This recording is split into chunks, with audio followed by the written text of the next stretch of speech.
Coming up in this edition of Animal Frontline, the shocking truth about how Spanish hunting dogs are abandoned and left for dead, and one couple's campaign to give them dignity.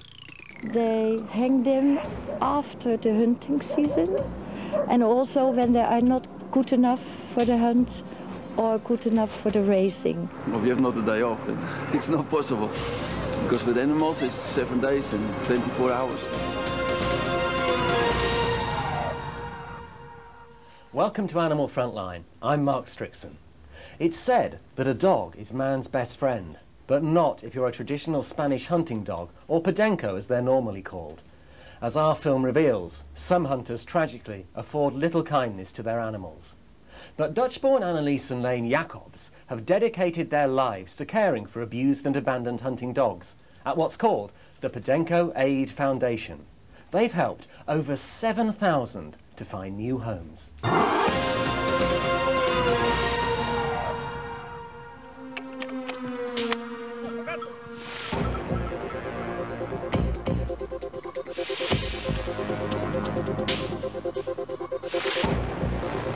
From late autumn to spring, this is a familiar sight in Spain. The hunters are after either rabbits or wild boar.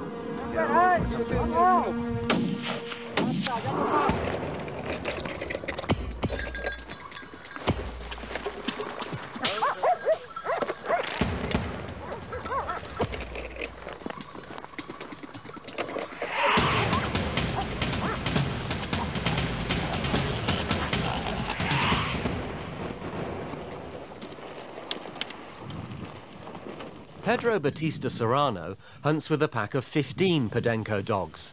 But unlike some of the hunters, he does care for his animals and keeps them well kennelled. When it's out of season, the dogs are kept in kennels and they're taken out for exercise.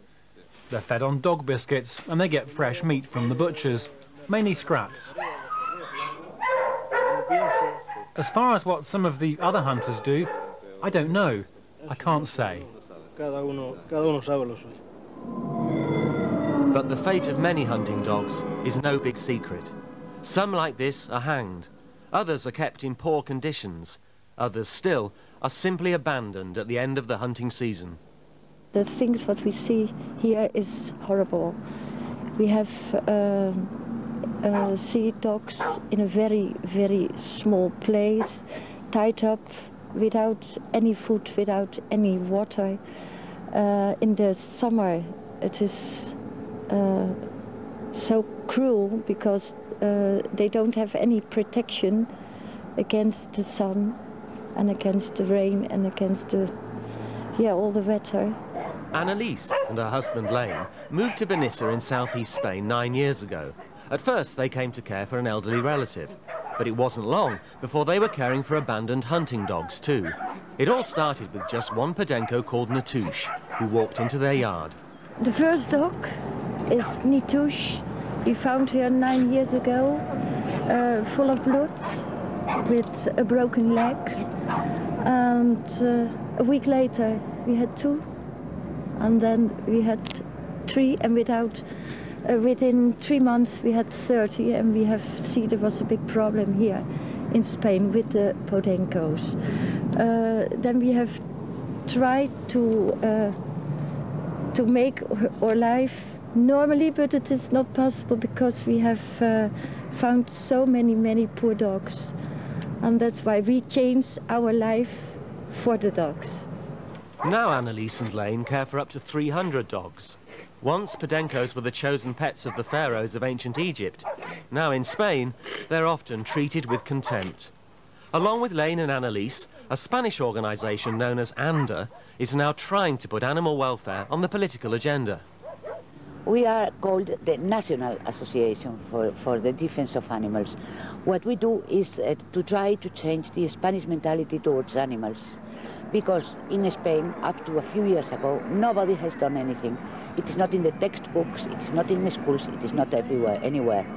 On the contrary, what we can see, and children can see, are bullfights on television at children's time, and fiestas, village fiestas, where all kinds of animals are tortured and killed. so that Spanish people are familiar with suffering of animals and feel very indifferent. It is just a normal thing. This is what we wanted to change. At dawn each day, a punishing routine starts for Annelies and Leen, a routine that many would find unbearable. To start with, they live and sleep in a tiny caravan, the only place in their small holding where the dogs are not allowed.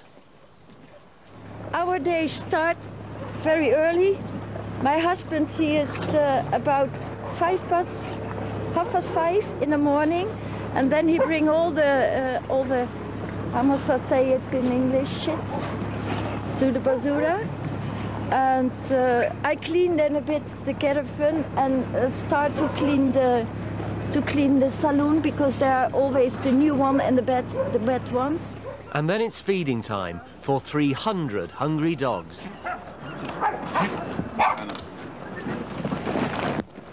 Every day, they get through 1/4 of a ton of dog food and biscuits, all paid for by charity donations and a stall at the local market. At what time have you finished feeding and cleaning?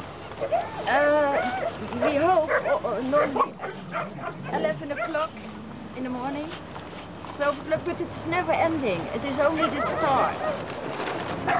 No, we are all happy with this. And it's a lot of work, but it's nice to do it because we help the dogs, and that's the important thing. For us, it's the normal life on this moment. Following a tip-off from a neighbour, Leen has been told about an abandoned Podenco hunting dog just a couple of kilometres from the sanctuary. Without food or water, the animal will die. Maybe he's here from Sunday, then they are hunting here. And when the dog is not good enough, they put him on a lead and they leave him. That's a terrible. He's so quiet because he had no food and no water, and then he trusts people that they take him. Yeah. Well, okay. It's a hunting dog, and when they are hunting with a lot of dogs, and there is 1 or 2, they are not good enough for hunting. They leave them where they are. They don't care about the dog anymore. With around 300 dogs, veterinary bills can become crippling. So to save money, Leen and Annelies have built their own surgery. And each week a sympathetic local vet makes the journey to them instead. It's not possible to go every day to a vet and to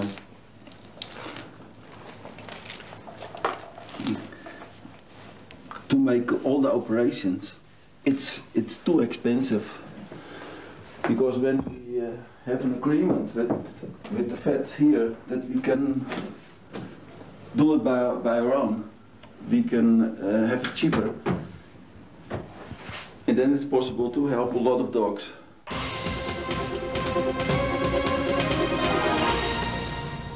The story of frontliners Annelies Jacobs